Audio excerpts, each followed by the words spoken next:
Welcome in to the latest episode of that SEC podcast. I'm your host, Michael Bratton. I go by SEC Mike on Twitter, and I'm joined as always by my cousin Shane, who goes by Big Orange Balls on Twitter. What are you up to, you big Tennessee homer? Hey, buddy, what's going on? Oh, man, speaking of beer, Shane, I don't know if you've seen this, but this was just announced. I got to call attention to it right out the gate. We already talked about Tennessee LSU this week. We're going to make our predictions on the next episode. But LSU, Shane, they have officially announced they are opening the gates to Tiger Stadium at 9 a.m. And even better, Shane, they are selling beer at 9 a.m. only in Baton Rouge. Is that a thing? So, man, they may be going early for them, 11 a.m. kickoff, of course, Central Time, but they are going to be up and wild for this game. I love it. Hey, they need it, man. I'm telling you, this may be for them Tennessee Volunteers coming down there because we like to drink a little bit up here ourselves. So, I don't know, 9 o'clock's a little early, but, you know, win in Rome. Now, Shane, what we really wanted to do on this show, heck, we already got some blowback. Why ain't you talking about Auburn, Georgia, and all this? We said we're going to preview all the matchups, Shane. So we've got 3 more matchups to get to. But before that, Shane, you know, the audience should know by now, if we have an opportunity to hit on all 14 SEC teams, that's what we're going to do. Because we're the podcast, the SEC podcast, that hits on all 14 teams, Shane. And I did not prep you for this, so I apologize. You're not going to have this ready, but more maybe just react to my list here. But all right, the toughest game for every SEC team, how's that sound? The toughest game ever or this season? Remaining on the rest of the regular season, you know, the next 6, 7 games, however many you got. Yeah, ill-prepared Shane is ready for this list, Mike. Oh, I thought you were we're gonna rank the top fight songs or something like that. Those are always things that I do need research on, Mike. Throw those out. But no, we can handle this because I've got a few games already in mind. Yeah. So I'm ready to do it. All right, let's just go. I like to just go in alphabetical order. Otherwise, people think I'm just playing favorites here, Shane. Let's start with Alabama. You know, they've got a tough one here. Texas A&M, of course, beat them. They've got road trips to LSU, to Ole Miss. Cannot overlook those. Heck, you can never even, always unwise, Shane, to overlook the Iron Bowl. But for me, toughest game remaining on Alabama's schedule at Tennessee, Shane, October 15th, a little over a week out. And here's, you know, you can use any logic you want to make these picks, but we all know Tennessee, top 10 program, offense is humming. But how about this as well, Shane? This would be Alabama's 7th game in a row, coming off a very, very physical Texas A&M game. I'm not saying this doesn't necessarily mean Alabama, you know, if they beat Tennessee, they're automatically going to run the table or anything. But just the way the season's playing out, I think at Tennessee is the toughest game left on Alabama's schedule. What's your thoughts on that? Yeah, I think so too, brother. And this reason I think so is because I think Tennessee wins this week coming up. I guess I shouldn't give that away, but I mean, what did you expect? Who did you think I was going to pick, Mike? But I think this is going to be a top 5 matchup, man. This is going to probably be the 3:30 game. It hasn't been decided yet, has it? No, CBS they announced that just the other day. CBS game.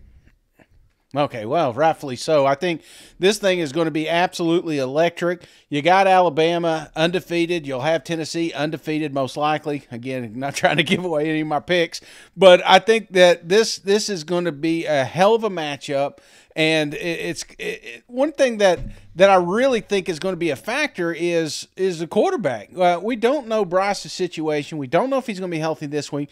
Even if he comes in and plays at Tennessee, there's a shot that he's not 100%. Right. I think that makes this game a little bit more intriguing than some of the other ones on the list. So I'm not taking away from Mississippi State. I'm not taking away from Ole Miss. That's another good game. But the reason that I find this game so important is that they are going to need to score points, and their best player is banged up. So time sensitive, I'm taking Tennessee as well. All right, next on the docket here, Shane, Arkansas. A lot of tough games coming up here, but, every game in the SEC, of course, is tough. I'm going this weekend, Shane, on the road at Mississippi State. The Razorbacks banged up in the secondary. That's a nightmare going into Mississippi State. And I know the following week at BYU, some people have got that circled as a tough game, and I'm sure it will be. But, you asked me, I think on the last one, Shane, Arkansas, are we hitting the panic button? Is it time to be concerned? Look at the back half of this schedule, Shane. I mean, they get a bye week after BYU. Then they go at Auburn. Who knows if Brian Harsin is even going to be the coach at that point in time. Liberty at home. Come on, give me a break. LSU at home, which they're a hell of a team. I get it. Ole Miss at home. And then at Missouri. I mean, there's a damn good chance that Arkansas wins every one of those games. So absolutely, I think getting over this at Mississippi State trip is paramount to having an outstanding season. I think this is the toughest game Arkansas's got, and unfortunately for them, it's coming up here on Saturday. Absolutely, Mike. We've talked about this coming in. There's a real shot that we have a hangover effect here, that we got a real shot that, woe is me, it's the end of the world. We're not going to an SEC championship. All our dreams have faded away, Mike. You'd go in with that attitude, with a banged-up secondary, with a banged-up quarterback. Man, you're going to come out banged up and another loss. And that's one of the things Arkansas cannot afford to do right now. They need to get back on the horse. They need to build momentum because, like you said, the back half of this schedule is very winnable. You can win out. You can win the rest of your games and come out 10-2. You're playing New Year's. I think that's an excellent season. Things didn't play out exactly like you wanted, but it can be worse. And how does it get worse, Mike? Dropping one this week. Mississippi State is playing like their hair's on fire. It's a very dangerous program, and if you're not prepared, they are going to score a ton of points on you. All right, next on the docket, Shane, Auburn. I mean, this was a difficult one. We got at Georgia. Oh, good. At Ole Miss. We got Arkansas. We got at Mississippi State. We got Texas A&M. My goodness. What did Brian Harsin do to deserve this? And I haven't even gotten to the most difficult one, in my opinion, Shane. I'm going at Alabama in the Iron Bowl for, again, I mean, you can make the case for Georgia. You can make the case for Ole Miss. Heck, you can even make the case for Mississippi State after they beat you when you were up 28-3. But for me, it is the Iron Bowl against Alabama. What do you think is the toughest game for Auburn? Well, that's kind of a loaded question, Mike, because they're all freaking tough, man. Just think about it. You got Georgia, you got Ole Miss, Arkansas, Mississippi State, Texas A&M, then Western Kentucky. By November 19th will be the only time you will not be an underdog. And then after that, you got Alabama. So, brother, this is a tough slate. So if I'm picking a game on this list, toughest one, obviously, Georgia's going to be tough. Obviously, Alabama's going to be tough. But I think that Ole Miss game, maybe that Arkansas game, is going to be tougher emotionally because this is two programs that you're expecting to win or at least have a tough football game. Brian is hanging on to his job for dear life.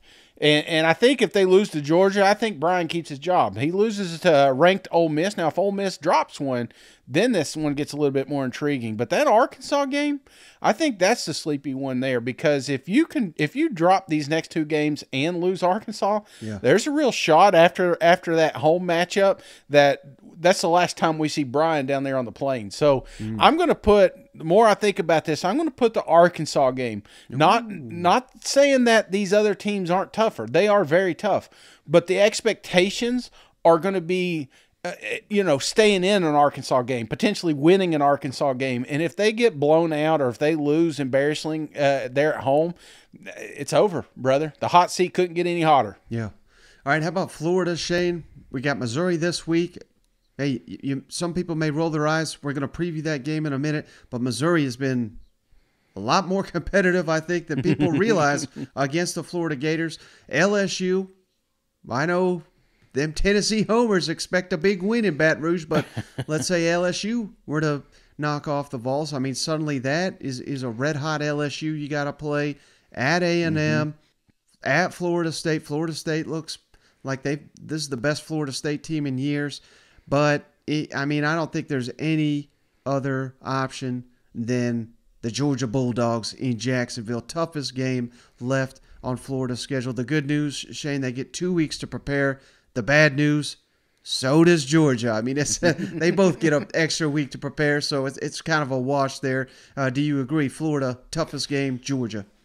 I think what we should have done, Mike, on this list is that you can't list a team more than once because it's easy to say any of these East teams, Georgia, any of the West teams, Alabama. I think tough should be, and that's one thing. People are going to see this list tomorrow. They're going to say, Shane's an idiot thinking Arkansas is the toughest one that Auburn's got to face. No, I don't think physically the toughest. I just think it's more impactful if they lose that game. That's a game they can't afford to lose. And so same thing with Florida. When I'm looking at Florida, obviously Georgia's the easy answer. That's the toughest opponent that they're going to face. But I think LSU's very important too. Here's two coaches that are going to constantly be judged against each other. LSU here, they did not give Napier a shot. Here's the LSU Tigers that could have had Billy right there in his backyard. Didn't even interview the guy. So we're going to constantly, compare these two programs. And right now, LSU's got the leg up. They look like they made the best decision. But the fact of the matter is these are two rivals, man. These two teams, when they play, doesn't matter who's the coach or who's on the team, they usually find themselves in a one-possession game. So it is going to be a tough-fought ball game, and it's going to be one that's going to be under the microscope. So give me the LSU Tigers here because I think this would be the toughest matchup for the Florida Gators. Georgia, yeah, sure. We know what the outcome is. It's probably going to be a 2-score, spread, and I hate that. But I think the toughest one for Billy right here is he's going to play the LSU Tigers that didn't give him a shot. Man, he doesn't want it more. So, yeah, give me the LSU Tigers. I don't know if you can hear it, Shane. My bulldog in there, he's riled up. He did not like you talking bad about them Georgia Bulldogs. Speaking of the dogs, Shane, they got some interesting games. Of course, Auburn coming up. We're about to talk about it. Florida, we just mentioned. At Kentucky's a tough one. At Mississippi State, can't overlook that one. But for me, again, maybe I'm drinking the Kool-Aid, Shane, but Tennessee coming to Sanford Stadium all of a sudden. I'm not saying that Tennessee had no shot going into the season. There was some people picking them to knock off the Georgia Bulldogs. We weren't going that far, but suddenly Georgia looks a little beatable here. I think, that matchup against Tennessee November 5th, that to me looks like a tougher game for Georgia than going on the road to Kentucky. What's your thoughts on that? Well, the big orange bias over here thinks you're right, but I'm not giving in, brother, because I'm going to go the week after, the Mississippi State Bulldogs. I think the way that they're playing right now, here's the thing about Tennessee. Tennessee has got a fantastic offense. We know that. They can put some points on the board.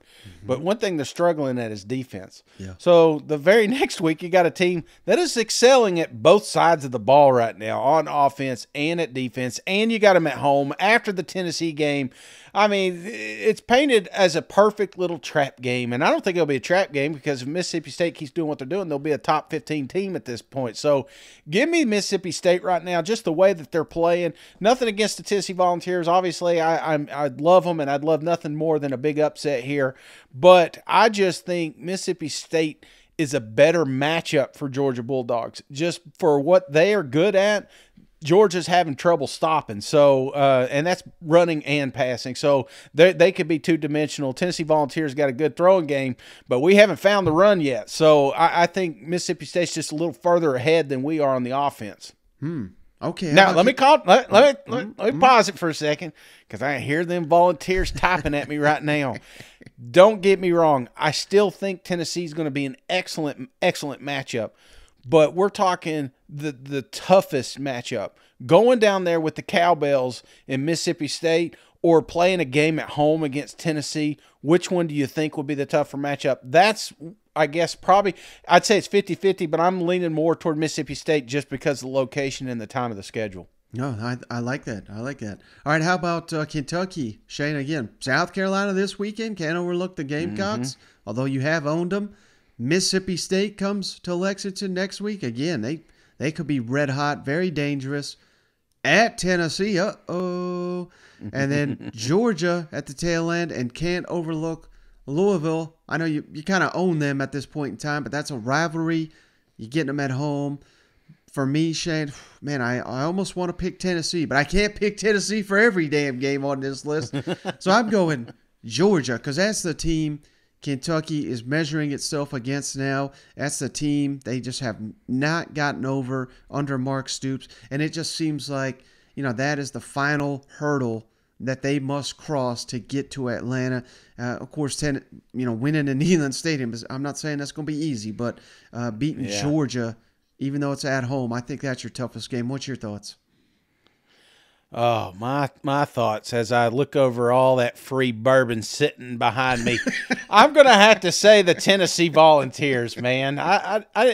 This is a game that is near and dear to my heart. Obviously, we've got the bourbon bet going on every year, but there's been shit talking all off season. Yeah. 2 years, 3 years, ever since they crowned Will Levis up there, the Tennessee Volunteers have done everything they could to bring him back down to earth. So this is going to be a hell of a matchup, and it's a tough game because they're going to Neyland. That place will be electric. It will be sold out, and everybody wants blue blood. You know what I'm saying? So yeah. I think if I'm looking at Kentucky's matchup, obviously Georgia's is extremely talented, tough team. Don't want to go play them at all, but they do have them at home, I believe, if I'm not mistaken. Yeah, they got them at home. So yeah, I'm going to have to go with Tennessee on the road. This game's always fun to watch, and the shit talking, like I said, has already started. So it's going to be even more that week.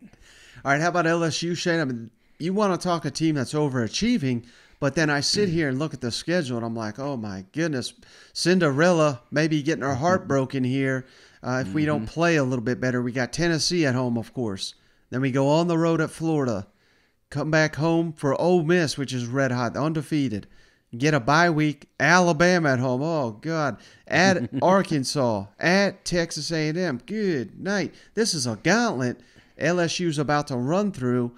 But for me, maybe it's just an easy answer, but I got to go Alabama.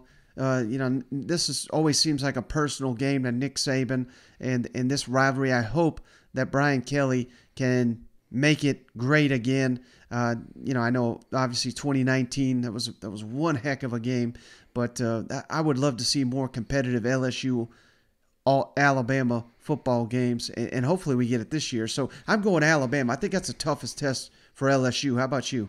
Yeah, I can't argue with you there. I think this is a tough list this week. My Tennessee Vols just given the current climate, 5 yards passing in the second half last week. So right. How do you improve that much going into this game? I've seen it.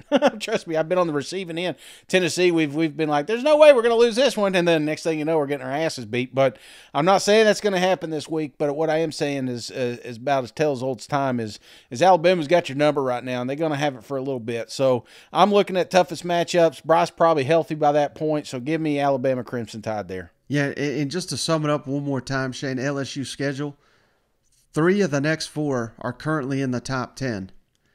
And the one that's not, Florida, they've already beaten a top 10 team. And then on the back side of it, Arkansas, which has been in the top 10 this season. So it's like there's not a break in this in the next couple of weeks. You know what?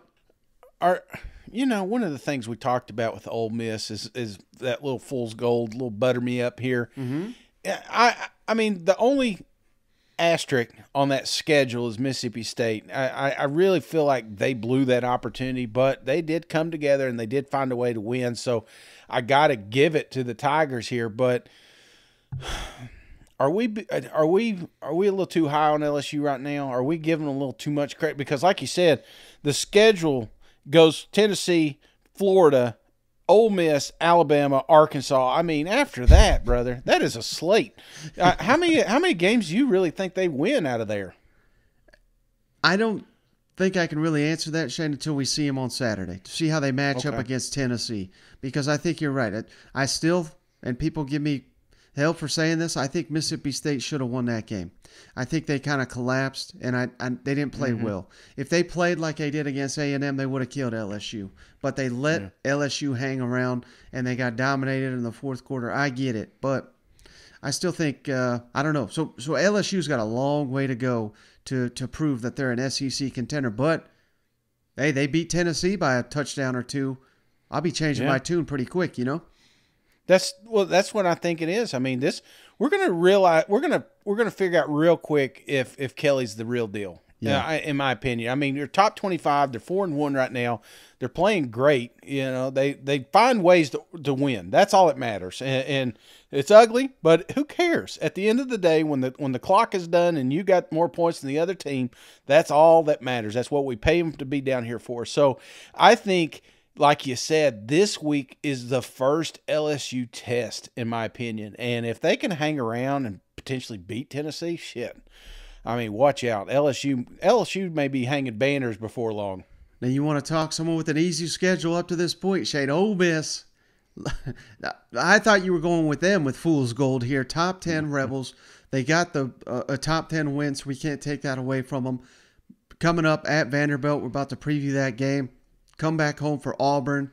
Okay, maybe it's not that hard, but then at LSU, Shane, at A&M, they get 2 weeks to prepare for Alabama at home. At least you're getting that. Maybe that's your easy answer. At Arkansas. But my answer, Shane, I know it's at home. That final game, I think there's going to be, I don't know if pressure is the right word, but after playing LSU, A&M, Alabama, Arkansas, back to back, Mississippi State comes to Oxford. That, to me, is the toughest game on Ole Miss schedule because I don't know. I feel like the weight of that schedule could be really come crashing down on them come Thanksgiving. Mike Leach, I think, is going to be desperate. Mississippi State, desperate to get a win in this Egg Bowl. They've not done it yet against Lane Kiffin. What's your thoughts? Well, it's hard not to pick Alabama, like you said. They're just sitting there, especially with Lane Kiffin and Nick Saban. Every time these two get together, I think it's a little personal, you know. I think Nick deep down inside loves Lane Kiffin, but he also loves to kick his ass, you know. So that's why I'm picking Bama because we tout it as it should be a close game, but then we walk away with the same result. So give me Alabama here. Do you think if Lane ever beats Nick Saban, you know, this year or 10 years from now, maybe Nick takes off that shirt and hands it to Lane and just says, "It's your job now." Do you think that happens? No. Nick is. I'll tell you right now, Nick Saban loves himself, and if he tells you he don't, he's lying. He's like Tom Brady. He just. And I hate that, you know, the relationship's not working. Miss Terry's going to hang around. She knows what she signed up for, you know. She knows that Saban's going to coach till he dies. And but he is on a path to be the greatest. And I think that's why I joke about it. But you look at some of these games that they're planning in the future, some of these non-schedule or non-conference games, even though that may change after Texas and all them comes in. I think he's setting up his predecessor here. He wants it as difficult as possible. So when he walks away, that there's no way they're going to have as many victories as he's had down there in Alabama. So no, I have no doubt that they'll probably go for Lane Kiffin. He's a hell of a coach, and he's going to keep popping up whenever these big jobs open up. Kiffin will always be at the top of that list. Who knows? He may be one that just sticks around Ole Miss and does some great things down there. But he is always going to be on the short list when these Power 5 teams, you know, the top 5 bigs of the SEC come open. All right, how about Mississippi State, Shane? Again, they're playing red hot right now. I get it. But, man, they got a gauntlet coming up here, too. Yeah. Arkansas at home this weekend. At Kentucky. Can't overlook them, certainly. At Alabama. Oh, my. Then you get 2 weeks off, or excuse me, a week off. Then you get Auburn in 2 weeks. At home. Georgia at home. Oh, man. And then ETSU, basically a bye. But then at Ole Miss. So they are going to have to keep playing as well as they're playing if they're going to navigate this stretch of the season. Could go with about 3 different games here, maybe even 4. But I'm going, again, easy answer, maybe at Alabama. Alabama worked you. And the difference for me, Shane, this will be 8 games in 8 weeks for Mississippi State. So I think they're going to be, I don't want to say limping into it, but they're going to be thinking about that bye week coming up and how nice it would have been to get that bye before playing Alabama. So you put in all those factors. I think for Mississippi State, toughest game at Alabama.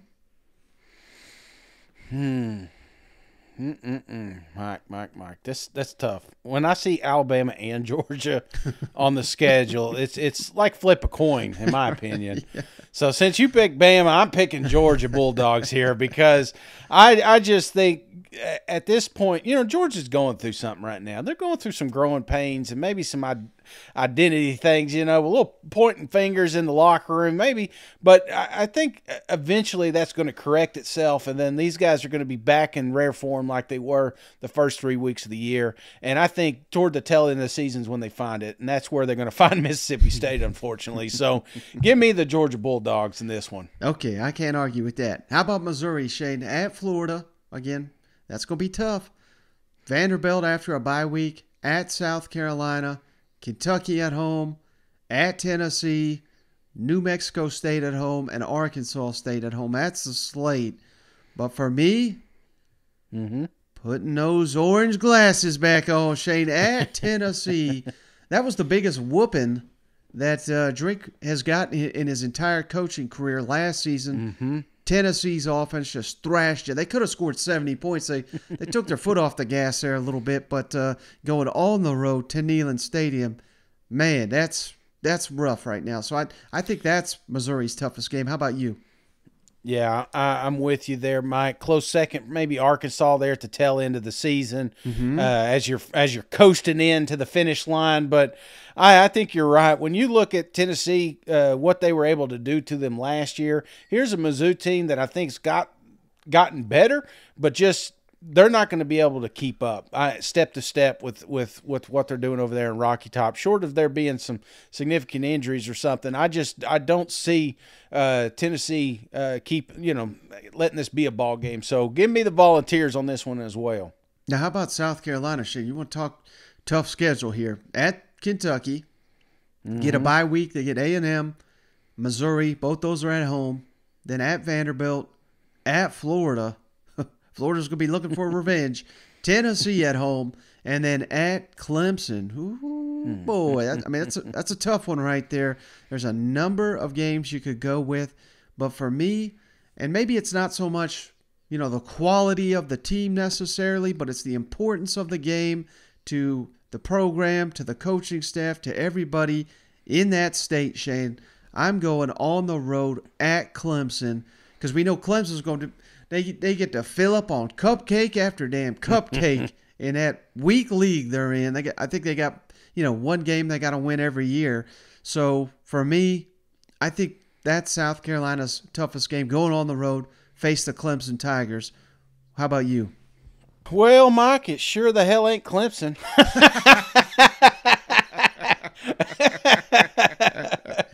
Oh, man. Clemson barely winning over there in the ACC, and they got to have all the refs helping. So, get that shit off my radio, Mike. I have no doubt that's going to be a good matchup, but I'm liking our odds a little bit more each week that I see both these teams. So, that's not the toughest matchup for South Carolina, brother. The toughest matchups this week with Kentucky Wildcats. I think this is a game both fan bases are expecting to win. This is the this is a sneaky, really good game, and I get excited talking about it because I just know what we're going to see Saturday. This is a game that South Carolina can win, but can't afford to lose. I think the wheels fall off a little bit if they lose to the Wildcats here. But going on the road, this is going to be a tough one, and I think it's going to kind of be the icing on their schedule because they do got this is a tough slate up ahead. I'm not saying South Carolina is tough, have maybe physically tougher opponents, but I just think you're getting a Wildcat team that got embarrassed on national TV last week, and they're bouncing, and that's what you don't want, man. You don't want to. You ever go up? They say don't pet a dog. I'm making these things up. I love doing them every week, Mike. Wise man once said, you don't ever pet a dog that's got an injury or something like that. I know there's some sort of metaphor out there, but you know what I'm saying? You just don't get near them because you're going to get your ass bit. So I think that's what we're getting with the Kentucky. You got a team that got embarrassed last week, and they're out, man. And you're going to get the best Wildcat football that you've seen in a long time this week. So that makes Kentucky better. Yeah, I can totally get on board with that, Shay, but let me flip it to the other side just real quick.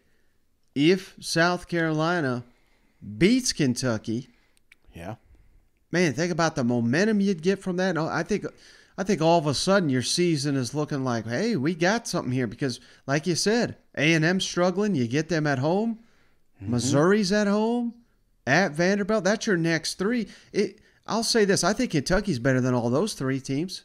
Yeah. If you can beat Kentucky on the road, again, tall task, not saying it's going to happen, but if you can, I think there's a real possibility you run through these next three, and all of a sudden we're sitting here saying, my God, South Carolina may be the hottest team in the East or something. Yeah. You know what I mean? That's right, man. I mean, there's a real possibility that happens. And you look at the schedule. I mean, Texas A&M was the X factor that we thought, well, that's a loss. We penciled that one in, but you can't say that now. No. After Kentucky, they got Texas A&M, they got Mizzou, they got Vanderbilt, they got Florida. That's you talk about momentum. That's what they did last year, Mike. They found momentum at the back half of their schedule here. So yeah, this is a pivotal game, and I think that's why it's so important that they win this week. Because there's a real. I mean, they've scored over 100 points the last two games, and I know it's not. It's cupcake opponents, but man, this offense is playing better than it has all season, and if that continues into SEC play, buddy, watch out. It's not a team you want to play. Yeah, let's crown them, Shane. All right, how about Tennessee? Hey, I don't want that. I'm getting pumped up for that November matchup. We go down there. How about Tennessee, Shane? A lot of interesting games. Of course, LSU on the road coming up. Alabama's coming to town. I'm looking past UT Martin. Come on, give me a break. Kentucky at home, at Georgia. Oh, Georgia at Georgia. Missouri at home, at South Carolina, at Vanderbilt. Some interesting games there. Could go a number of different ways. This is a kind of like Mississippi State, Shane. We could go Alabama or Georgia. Either one is not an opponent anybody wants to face, but I know it's at home, Shane. I'm gonna stick with Alabama. I don't really know if this makes sense, but they just can't. They've never beaten Nick Saban, and there's just something to that. And they've beaten Kirby Smart. I know it's been a while, defending national champs. Maybe I'm trying not to read too much into Georgia's struggles, but if they continue to struggle, and hell, here was kind of the deciding factor for me, Shane. When Georgia played Kent State. Now, I realize they were overlooking them and all that, not respecting them. But Kent State, they run like poor man's version of Josh Heupel offense. Mm-hmm. And they found success against Georgia. That doesn't mean that Tennessee will, but all of a sudden, Shane, I think Alabama's defense is mightier than Georgia. So I think that's a tougher test for Josh Heupel and company. What do you think? Toughest game left on Tennessee's schedule? It sounds like rat poison to me, Mike, because I'm just kidding. I get you, man. And it's got to be Tennessee. It's got to be Alabama or Georgia. Those are the two obvious answers here. And so when I'm looking at it, for all the arguments I made, Tennessee being Alabama's biggest game, is I don't I probably should give it to Alabama, but I'm not, and here's why, Mike. Because it's going to be in Athens. This Georgia Bulldog, I mean, they got our number, man. Just like Alabama, it's we make. I think we make them bigger. Alabama's in a weird situation because I've already seen, hell, I've even been doing it, Mike. I've been buying in a little bit of that rat poison, and I feel like we got a shot here. And I'll send out the tweets, and if we do well against LSU, then the momentum's going to keep going. But the fact of the matter is, if we drop that Alabama game, then we know we're going to lose to Georgia. And I think that's why that game's more important because I don't know, man. I don't know what to say. I'm going back. I don't want to play either one of them. I wish something happened we could just skip it. But I'm going to go Georgia Bulldogs. Just final answer because it's there. Okay. How about A&M, Shane? They got a gauntlet, of course. Alabama coming up on the road. Get a week off. Then at South Carolina, Ole Miss, Florida, both those at home. At Auburn, UMass. Get the hell out of here, Mass. And then LSU at home. Lot of tough matchups, but pulling the easy one here, Shane. At Alabama, I think that's the answer, right? Man, this list is getting boring, ain't it? It seems like we're going to talk about all 14 teams, and we're talking about Alabama and Georgia the whole time. You know what I'm saying?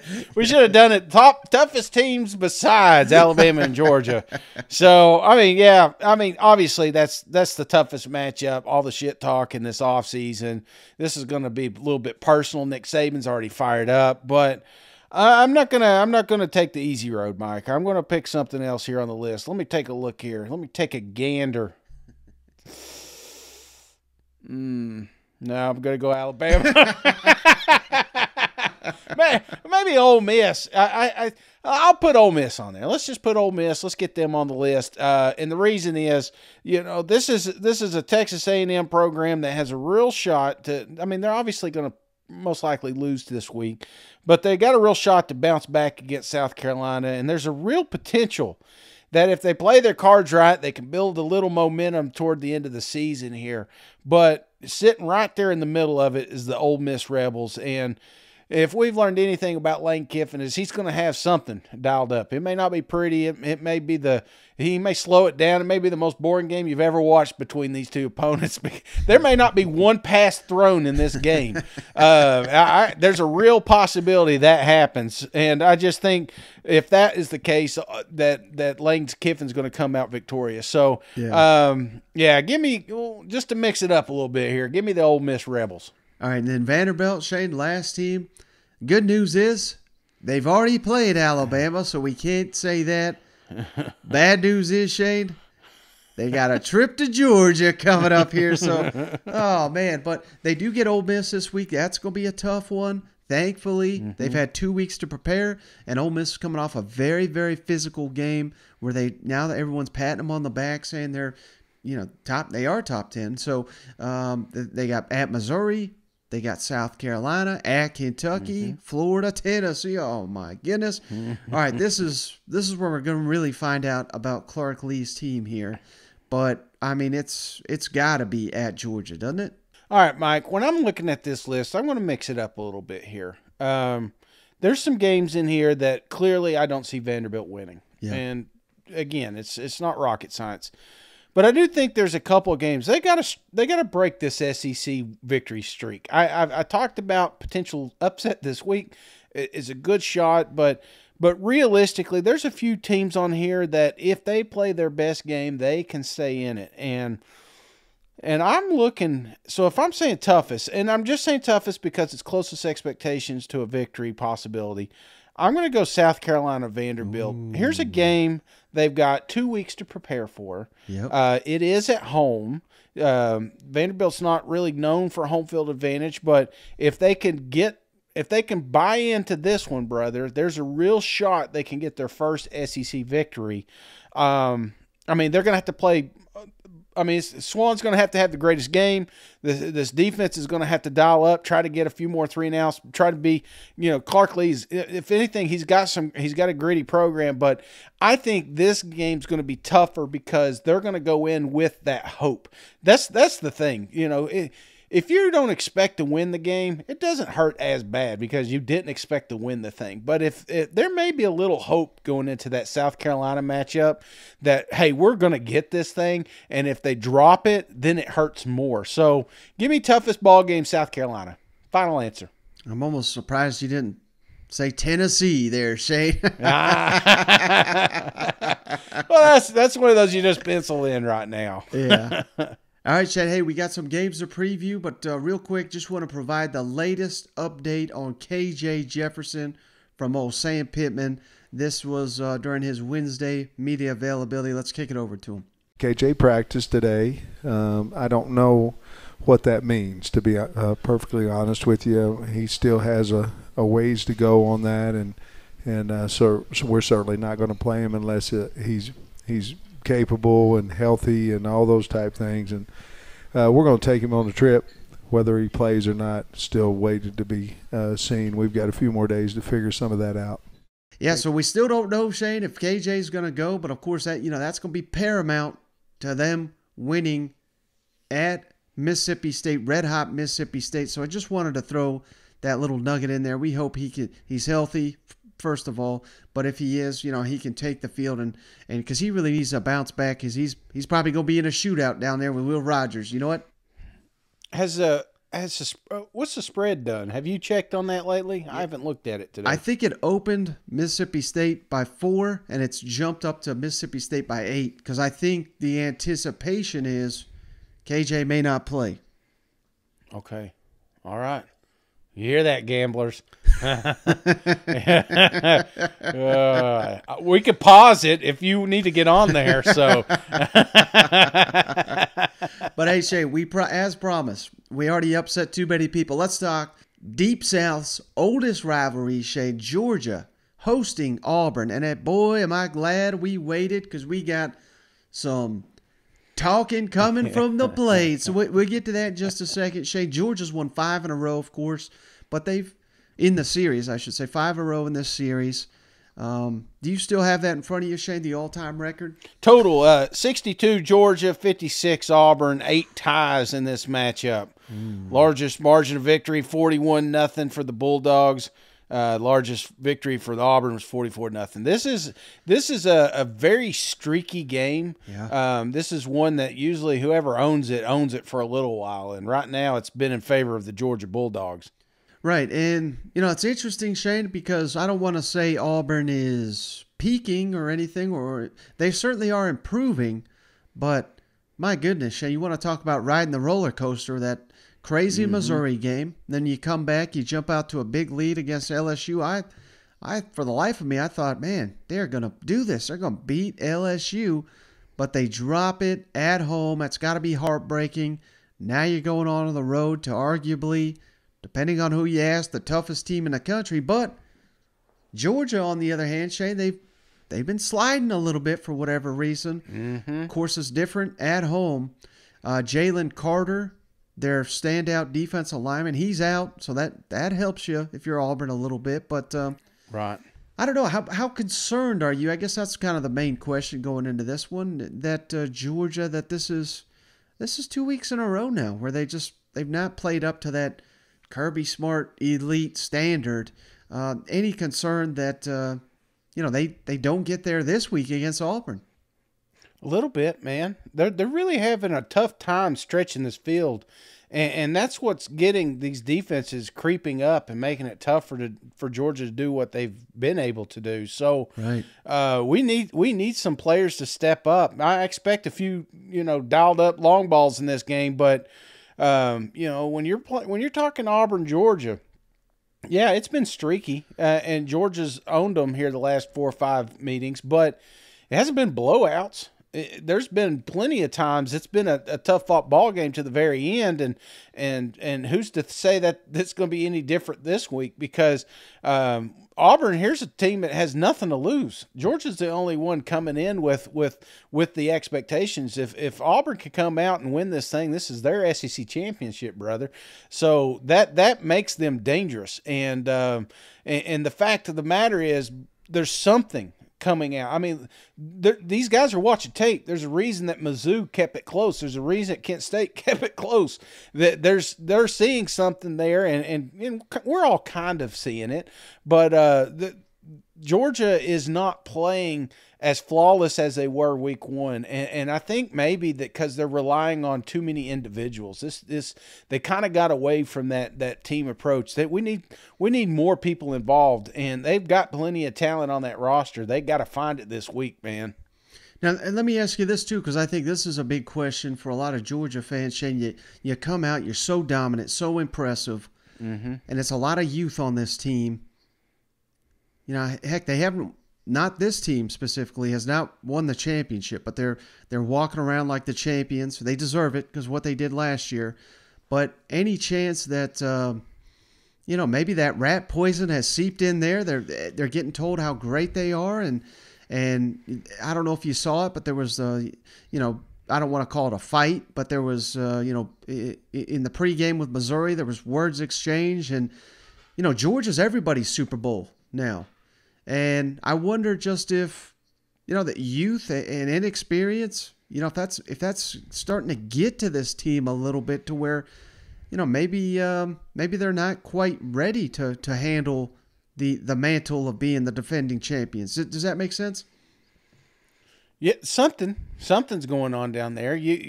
Kirby's saying all the right things after these games, and I don't want to take away from the Bulldogs. They're still finding ways to win. Yeah. It's not like they've lost any games, but you got to wonder if you play like this against Tennessee or you play like this against Kentucky, do we see different results? Maybe not. Maybe Georgia just does have enough talent to win the game regardless. But there's going to come a time, whether it be in an SEC championship or the college football playoffs, that you can't fake it anymore. You know what I'm saying? Yeah. There's going to come a time when you're facing another program that has just as many stars as you do, and you cannot rely on the same 2 or 3 options that have worked prior to. So I think Georgia, maybe they are reading a little bit of their own clippings or just enjoying a little bit too much of that NIL money and they're not as focused. They're thinking about the next level or something. But, you keep doing that, you're going to trip up on one of these games, and you about did it last Saturday. Coach, have you found out any more about Jalen Carter's knee? And do you expect that play that will get reviewed that his knee was injured on by the SEC office, considering it looked like a textbook illegal chop block?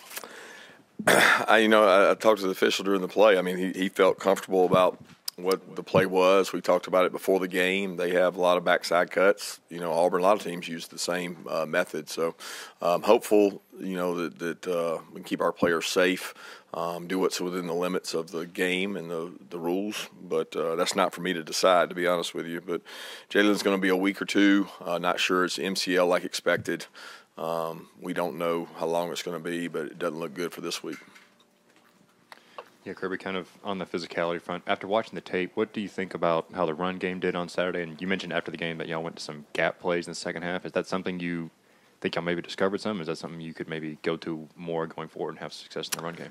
Well, we run gap plays in every game. So if you look at the game, you see that we have every team does. Nobody really plays football anymore with just one run.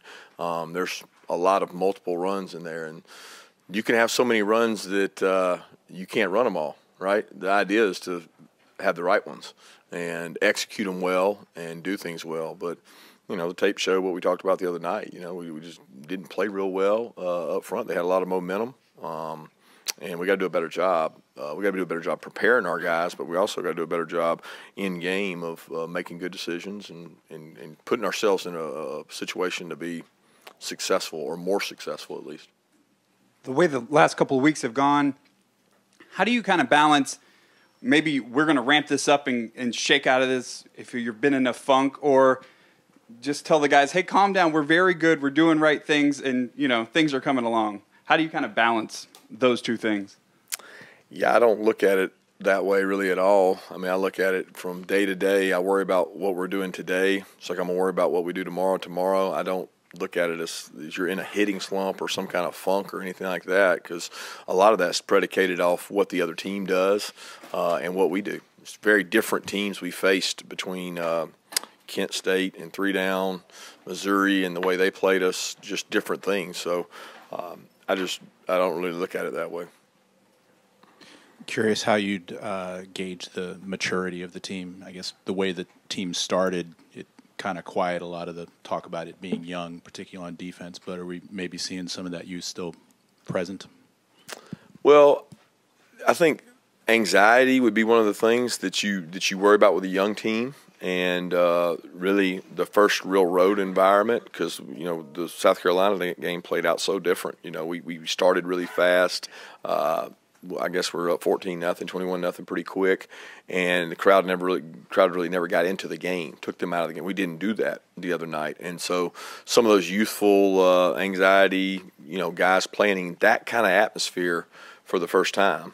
We're a team, like last year's team, they would have played in that a bunch of times. So there's a lot of youth there, but to be honest with you, it was a great opportunity to see what we're about, because I don't know that you could find any greater adversity than be down 10 points in the fourth quarter, resiliency, all those things. But we got to make sure that we do a good job building on that and that we start faster and better. Yeah, and I believe Shane Stetson, he's only thrown for 4 touchdowns. Mm-hmm. Now, I think I think he's also rushed for 4, so he's finding different ways. But and maybe that's some of the level of competition, not playing the whole game or anything. But where's he been? He's been kind of missing, I feel like, the last couple of weeks. Yeah, where's the Oregon Stetson? That's the one we want back. He had his Heisman moment in there. That's people were legitimately thinking he was going to be a potential Heisman winner, and now they're not saying that. They're saying Georgia's going to the SEC championship, but they're not saying who's taking them. Right. Yeah. So that's interesting. We may need him in this game, particularly Shane, if Auburn offensive lineman Brandon Cancel is to be believed. Oh my goodness, Shane, this is not the matchup you want to come in here talking trash. But hey, maybe he's uber confident, and maybe that's what you need to get a win and snap this 5-game losing streak. Let's kick it over to the Auburn offensive lineman again. This is Brandon Council. Mark Murphy, inside the Auburn Tigers. Looking at Georgia's defense, what do you see that's made them so effective? I believe just them being able to their third down packages, and they got some interior stunts that kind of hinders the run game, but we're going to start off fast. You start off fast and run the ball on them and keep them out of their third down packages. Really, we can demolish them, I believe, personally, up front. When earlier you said you guys think you can have success against the Georgia line, what have you kind of seen with your group and their group makes you feel like you could have success? Well, because of right now, they don't have that much depth. So, due to injuries in the interior D-line, and the guys that do come out, I don't think they trust them. So if we keep them out of third down, where they can't bring packages and keep them main guys on the field, we're just going to run the ball on them all day because they're going to get tired. How important is it to you guys to bounce back from last week, but also this game against Georgia, considering the rivalry? It's very important. We have the chance to go out there and do something that hasn't been done in a long time, and that's beat Georgia at Georgia. And I believe the last time was in 2005. That'd be a big thing. So our goal is to go in there like a SWAT team, in and out, quiet the noise, beat their behinds, and get up. So again, he said they're going to demolish them, and we're going to go in like a SWAT team, get in, get out with that victory. At bed, after saying that, Shane, someone posted the stats for Auburn. 121st in the country in stuff rate, means their running backs are getting stuffed. Right. 112th in giving up sacks. So this is arguably the worst offensive line in the SEC, maybe around the country. Yet we got an offensive lineman here talking trash to the Georgia Bulldogs. Man, this is exactly what Kirby wanted. You know what? This is one of those you get them right after they got working out and stuff. Them endorphins are firing off. You're feeling good. It's a little extra sunny that day. You say you're just you're feeling it. You're in the mood. But what you did is you gave ammunition to your opposing team. But whatever. I think that's what you got to have in this rivalry. You got to have a team that believes that they can win. Mm-hmm. And if they believe, Missouri believed they could win that game, and that's why they went toe-to-toe with Georgia Bulldogs last week. If Auburn is feeling that same momentum, then that's what they need, man. It's they got the whole world on their shoulders. 1 second. All right, we're no longer recording video. Okay. So, yeah, I just thought I'd throw that out there. My thing's making all kinds. Man, how long have we been going? 51 minutes. Oh, okay. All right. You guys are going to enjoy this one tomorrow. But I that's the thing. It's just momentum and that sense of urgent. Oh, shit, that makes no sense. Let me do that one over. That's what it comes down, Mike. It comes down to confidence, and I think this is important for Auburn. And yeah, I know they'll get ridiculed, and maybe Kirby Smart uses it, but the fact of the matter, if your team believes it, then it can happen, and I think that's important. Yeah, we saw the quarterback, Robbie Ashford. I mean, he had the game of his life there against LSU. That was in large part why they were able to jump out to that big lead. But I think that's unrealistic on the road at Georgia against his defense that gave up some big plays to Missouri. So to me, Shane, this has got to be a Tank Bigsby game. Where has he been? We know the talent he has. It's time for him to take over. And if they're going to have a colossal upset this weekend, it's going to come because Tank has himself a career day, don't you think? Yeah, Tank. I mean, it's got to come from the offensive line, man. I think that's where it's got to be. It's got to be in the trenches. Keep those chains moving. Keep the ball away from Stetson and Brock and them. I think make it a low scoring game and a final possession game. So I like that my offensive line is saying that. The more I think about it. Yeah. All right. Next game, Shane. Missouri going on the road at Florida. And like I said, man, this is wild. Missouri, I totally forgot about this. They lead the all-time series 6-5. I mean, this has been a back-and-forth style game. Missouri, of course, won last season in overtime with the 2-point call made by Drink to the tight end Parker, I think it was, for the game-winning 2-point conversion. But, man, this is a Missouri team left for dead a couple weeks ago, Shane. But The thing with the Tigers, Shane, I mean, no one cares that you're fighting hard and you're losing. You got to win these games. Right. You lost to Georgia last week, of course. Gave them the most fight anyone's given them this season. Auburn, you gave that one away. How difficult will it be for Missouri now going on the road to get up once again after coming up just short, where they left it all on the field last weekend?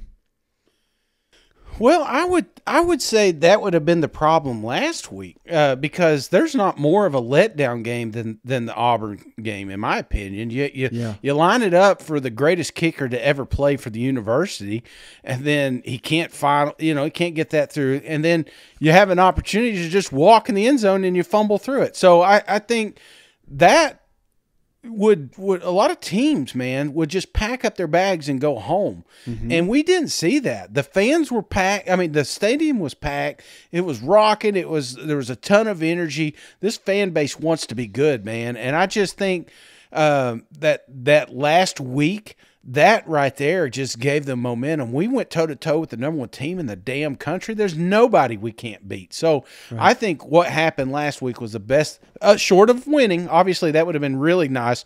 But the fact that they did make this down to the final game, final possession, that's the momentum they need going forward. Now, let me ask you this, Shane. How much pressure may not be the right word because, the guy's only coached, 5 games here for Florida. But Billy Napier, he's really got to win this game, Shane, because he's already lost to Kentucky. I know Kentucky's a hell of a team, but I think the vast majority of Florida fans will never accept a loss to Kentucky in the swamp.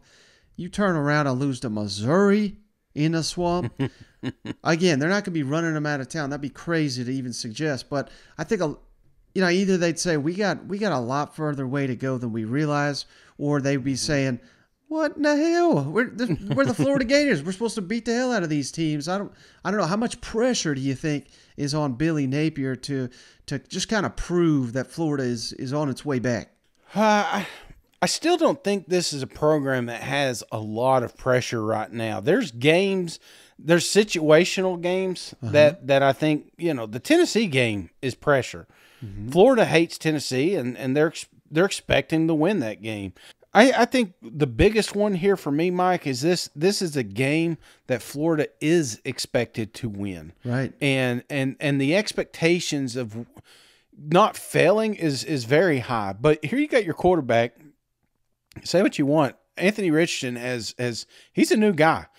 He changed it. Some light switch hit off in Knoxville, and since then he's been playing lights out. So if he can continue that momentum, I've got my quarterback out here just balling. I'm not worried about Mizzou right now. You got the home field. People are still excited about the Florida brand. You just gotta pile on to that. So I don't think there's a lot of pressure for Billy right now. But again, there are some of these games coming up. There will be the LSUs, the Georgias. We've already had the Tennessees. Those are the games when you sign your contract, they're expecting you to win sooner than later. Yeah. And, I just want to be clear because I'm already seeing the people in my mention, Shane, the big-time Gators. Hell, Kirby lost to Vanderbilt his first year. They didn't run his ass off. You know what I mean? Like, this is part of the bit. And again, they haven't even lost a game. I'm not sitting here saying they're going to lose a game. But, let's not overreact. But I just think, man, these are games you're expected to win. And I don't think most people understand how tight this – and Missouri's won in Gainesville. They've won, I think, a couple times in Gainesville. So this is not going to be easy is basically my point. I think it's going to be a hell of a game. And it really could be, man. That's the best part is that this is a team that last year, you were the loser. So right. I think that there's a lot of fans out there, a lot of Florida fans that, when they see Mizzou on the schedule, they think, we're going to kick their ass. But then part of them's like, well, remember last year, I mean, how can you not? I do that. Every fan goes through that. But this is a game this is a reason you hired Billy in the first place, to not lose to Missouri. Yeah. So I think that's the expectation, is to get the victory. Now, if they do drop it, again, I don't think it's the end of the world. I don't think the fans are totally out on Billy, but there may be a little bit more pause with the future of the Gators. Hope not. Eli, can you pinpoint some areas where Brady's better going into week 6 than he was week 1? I mean, where are you seeing growth? You look at the game, I think he was 20 for 32 with a touchdown, no interceptions, didn't put the ball in jeopardy, connected on a couple of deep balls. I mean, that's a pretty good defense we were going against, and he gave us an opportunity. Are there plays out there that are still to be made? Absolutely. I mean, there's better calls to be made by me. And I think every game you go back and watch film, there's going to be things that you have to do better. But he's given us an opportunity to win the game, and we got to go finish it. I mean, he's given us the opportunity in the last 2 games to win, and we've got to finish. All right, last game, Shane. Ole Miss going on the road at Vanderbilt. Vanderbilt's got 2 weeks to prepare for this thing. And Lane Kiffin loves talking about that rat poison, Shane. This game is filled with rat poison. Ole Miss, the greatest team ever. They got all these winning streaks. He was at the podium. They're telling him, you're the fastest winning coach since John Vaught, they named the damn stadium after. You know what I mean? Like, you're the greatest coach. We just beat a top 10 team. You're having a good time out there. Your defensive coordinator showing his belly on social media. I mean, what level of concern do you got, Shane, that this young team that, again, they nearly lost to Kentucky. 1 or 2 plays go a different way. They lose to Kentucky. Now they're on cloud 9 going into, some of these players are probably like, oh, Vanderbilt, this will be easy. This is a new Vanderbilt. This is maybe the biggest trap game in the SEC this weekend. Mike, I've been saying it all offseason. You asked me, is there a big upset that you see potentially happen? Yeah. I said the Ole Miss Vanderbilt game. That's the one I've got. And that's just because you're coming off this tough-fought Kentucky game. You know, you escaped. You're undefeated. Everybody's on cloud nine. This is one of those games that you're surprised when you're at the stadium and you hear the halftime scores and you're like, wait, did they just say Vanderbilt? You know? Mm-hmm. There is a real shot that Vandy can hang with you because Vanderbilt can score points. We didn't get to see it against Alabama, unfortunately, but I'm telling you right now, short of that Alabama game, they had been moving the chains. They found ways to orchestrate points on the board, and if they can get back to that, this is one of those teams that, yeah, they'll get ran all over. You know, I don't know if you've done any Prize Picks looks here, but I'm taking the over on all Ole Miss running backs because I think they're going to give up a ton of rushing. But if they can find ways to keep points on the board through the passing, brother, this may be one of those that you're saying, I can't believe Vandy's still in this game. Right now, I say all that, Mike. I don't want.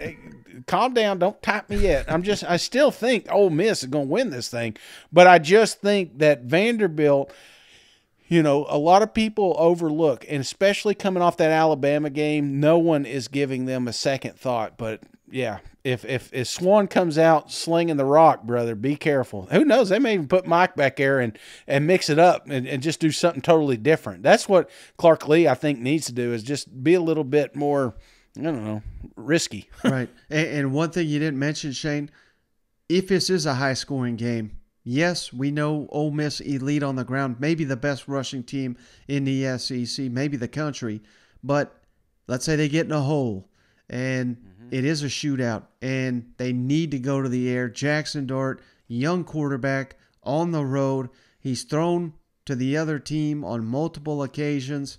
I mean, it could be a recipe for disaster to lean on him to get you a win on the road. Not saying he can't do it, but we've not yet seen him do it.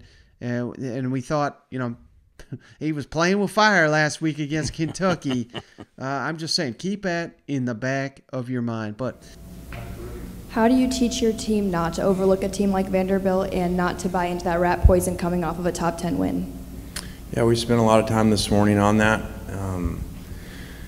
You know, just like last week, we said you got to prepare the same regardless. You know, last week everybody built up the game and everything. Told them, well, you know, it's faceless opponent. It's not just when you play a team that's, you know, not ranked and that you're heavily favored with. You know, it's both ways, and so that way you avoid playing like this. So hopefully they listened, and it happens every week. Like I told them, look at, you know, I don't think anybody thought Georgia was going to go in and struggle like they just did at Missouri. So it happens every week. Every game's independent of each other, and now we teach them, as you see in our games, every quarter is independent of the quarter before, let alone the games before. I know the video with Partridge kind of went viral there. Is that the guy you see every day in practice, or was that something kind of unique from him? That was pretty unique. That was really cool. You know, I was excited after the game, and you know, but then I kind of always have that. After 30 minutes, I come back and get mad about what we could have done better, you know, and finish the game out on offense and not have to go through all that. But I actually saw that video and it made me smile. So that was really cool to see. Then I found an old picture of, I found a picture of Charlie's baby, and so he kind of has the same look on his face that Charlie did when he was hugging Partridge. So it was I sent that to the staff together. It was pretty cool. Son Maverick and Charlie, and they looked exactly alike with their face. Hey, brother, we've gone long enough on this episode. You got anything else before we hop off the line? No, man. It was nice touching on all the teams. I like your little. Maybe next time we do this, we put a little asterisk or something by it. You know, you can only use one team or something. But it was fun talking about them all. This is going to be an awesome weekend, man, and I cannot wait for it. We're going to have a ton of action, a ton of SEC play. And these games, I mean, here we just spent 15 minutes talking about how potentially great a Vanderbilt Ole Miss game could be because, you know, if this is the SEC, anything can happen. So I'm excited and ready for football to get here. Absolutely. Well, brother, I appreciate you. I appreciate everybody. Keep showing up. This is each month, Shane, we're doing better and better and better. This is the highest, most downloads, reviews, all that coming our way. We cannot thank you enough. That's why we keep showing up and delivering the content. But I just want to give the fans a shout out, Shane, and especially you Tennessee homer. I appreciate you. We'll catch you on the next one. All right. See you guys. Go Vols. Yeah, I don't know.